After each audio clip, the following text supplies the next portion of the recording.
If you were abducted and forced to crawl through a steel tunnel full of traps, could you survive? In this Why You Wouldn't Survive video, I am going to go through the movie Meander and list all the reasons why you would never make it out alive. We start off with a woman named Lisa, who is lying down in the middle of the road. As she is lying there seemingly to off herself, someone drives up and offers her a ride. After some convincing, she decides to get in the car. This is a really bad idea. Thousands of people go missing every day, and while he could be a good Samaritan just trying to help you out, it is really just not worth the risk. He even tells her that there is a gas station 6 or 7 miles up the road, so if it were me, I would just walk it. All that being said, even if she refuses, he could get out of the car and attack her. I mean, she is alone in the middle of nowhere. As they are driving, they make some small talk, blah blah blah, nobody cares. The interesting part comes when she turns on the radio and a news report describes a murder suspect that perfectly matches Adam's description. Being in a car alone with this guy makes her vulnerable enough, and now her biggest fear, in that moment anyways, becomes a reality. Now the way I see it, she only has two choices: stay and take her chances or just jump out of the car. Now I know we see people jump out of vehicles and be pretty much uninjured in movies, but in reality jumping out of a moving car is gonna fuck you up. It just shows how broken we are, how much we really need help. So it really is not much of an option, especially since he could just stop the car and go finish her off. After some awkward silence, he slams the brakes, smacking her head into the dashboard, knocking her unconscious. She wakes up in a steel box with some kind of weird lights on the walls. She is also wearing a full-piece latex suit with some kind of light attached around her wrists. She begins banging on the walls while screaming for help, but it's useless. No one is coming, and anyone in this situation is not going to be able to break out of here without some outside help. At this point, there is not much she can do except just wait and see what happens. After a few minutes, a hatch on one of the walls opens up, revealing a long, dark, and very narrow tunnel. I hope none of you are claustrophobic. So now you have a choice to make: either stay put and hope help arrives, or venture down the scary tunnel. Since she was abducted in the middle of nowhere and most likely did not tell anyone that she was going to go lie down in the middle of the street, there is a good chance that no one is going to report her missing for at least a couple of days, and there is no telling how long it would take for them to find her. Since there is no food or water in here, she would only be able to last about 3 days. But honestly, staying put might be her best option. I would rather die of dehydration than to get burnt to a crisp in this tunnel. But having a little hope would make you guys suffer a much more painful death. Lisa begins to crawl through the opening. As soon as she gets into the tunnel, the hatch immediately shuts behind her. There is no turning back now. Her wristband begins counting down from 11 minutes. We don't yet know what is going to happen when it hits 0, but it's a safe bet that it is nothing good. So unless she wants to find out the hard way, she better start moving her ass. As she is crawling down the tunnel, a wall comes down, blocking the path in front of her, forcing her to try and squeeze through this very narrow space. She happens to be pretty thin and she has a lot of trouble squeezing through. So if you guys are horizontally challenged, you are not going to be able to get through here, and your fate is sealed. After squeezing past her first obstacle, she comes across a part that is divided by a platform. Now you have to make a choice: over or under. It's pretty obvious that it's going to start moving once you start to cross. I think it's very likely that you are going to get crushed here, regardless of whether you go over or under. She chooses to go over, which is definitely the better option. After she is about halfway, the platform starts to rise. She races to the other side and barely makes it through in time. When this thing starts to rise with you on top of it, if you panic and freeze for even just a second, you are going to get crushed. If you are too slow because you are not used to crawling around everywhere you go, you are going to get crushed. In other words, you are going to get crushed here and turned into jelly. Lisa looks down at the timer on her wrists. It shows she has just over 5 minutes left, so she better get a move on. As she continues down the tunnel, she comes across a rotting corpse with a wristband that's the same as hers. This rotting corpse is not a good sign. Not only does this give you a glimpse into your future, but it also tells you that this is not the first time that they have done this to someone. Help never arrived for this person, so more than likely it will be no different for her. This guy's wristband is also a different color than hers.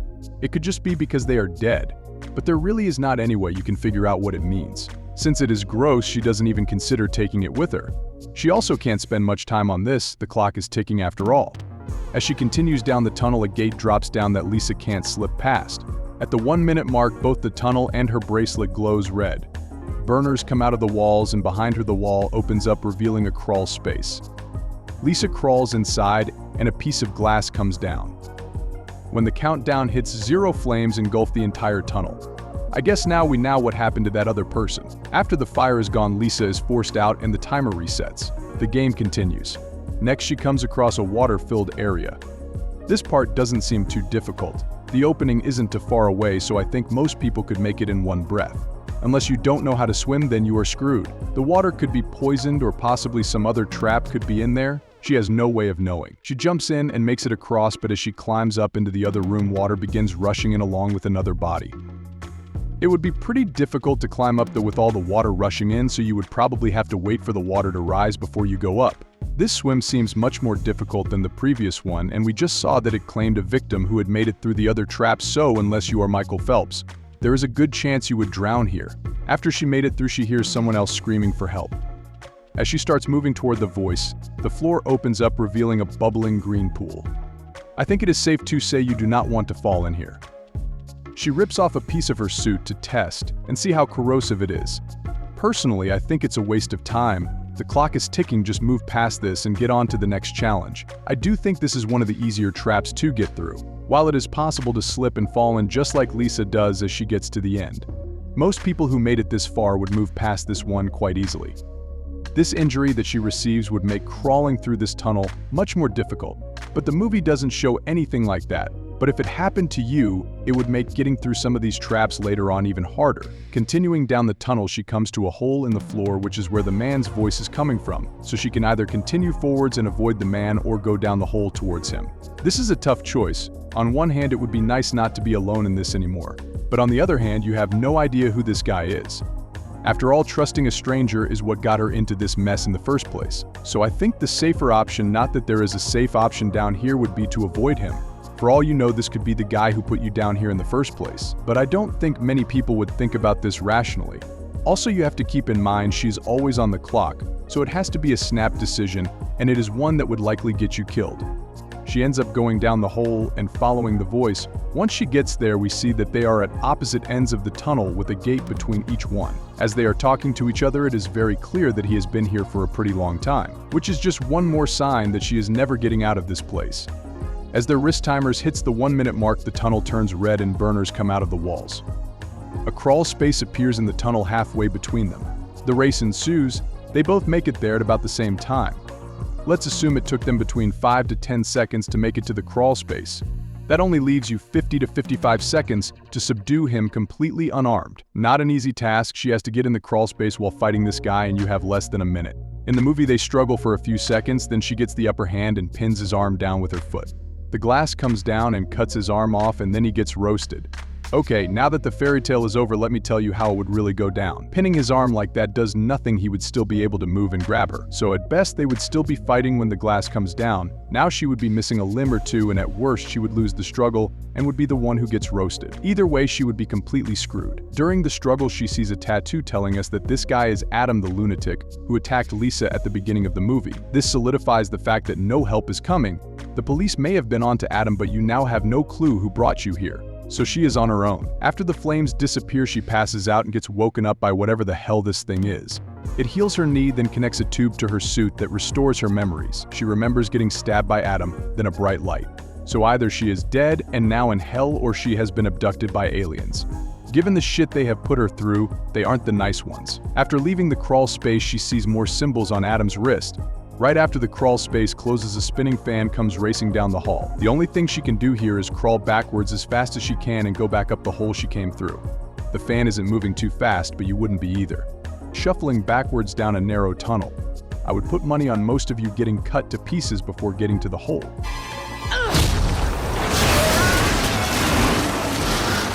After she climbs up, we see something drop down behind her.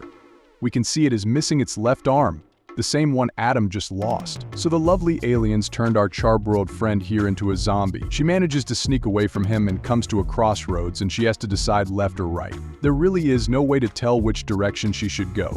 Most likely there are traps down both sides. She eventually chooses the left side. The tunnel opens up 2 walls displaying Lisa's life, including the day her daughter died. After wasting far too much time on nostalgia, she begins to go down the next tunnel, When zombie Adam is lowered from ceiling, she is crawling quickly down the tunnel when once again as the timer hits the 1-minute mark it's the same as before the tunnel turns red and burners come out of the wall. But this time there are extremely sharp thorns going all the way down the tunnel. She is crawling through the thorns, cutting herself very badly in a panic to get to the exit. Zombie Adam takes cover in another crawl space that appears. As flames begin to engulf the tunnel, the floor beneath her opens up and she falls through. She should be dead here. She failed to make it to cover in time, so she should have been bar-ba-cued. If it were any of us in this situation, we would end up just like Adam here. Lisa wakes up back in the starting room and the weird alien head comes down to treat her wounds. Having lost all hope, as most people would, she tells it not to. She writes the symbols on the wall in her blood to maybe help whoever is next. She realizes that they are arrows telling her which way to go, which makes no sense. There were no space in the symbols. This is a really stupid way to tell her which way to go. Even though Adam's symbols were able to be seen with the bracelet still on, for some reason she has to burn hers off, revealing the symbols. As she is speed running the tunnel, Adam appears behind her and starts chasing her through the tunnel. After the 4th split, she goes through a spinning room and makes it out with Adam close behind. At the next split, her bracelet glows purple and she panic throws it down one of the tunnels and goes down the other. As she is sitting in the other tunnel, she realizes that she went down the wrong tunnel. Now she has a choice to make: continue down the wrong tunnel or turn back and face Adam, just one of many no-win scenarios. She decides to go down the wrong tunnel. It leads to some kind of strange sack-like room with probably more zombie creatures on the outside. As she climbs into the next room, she sees Adam sticking part of the way out of the other hole. As she is grabbing her bracelet, the 1-minute alarm goes off and alerts Adam.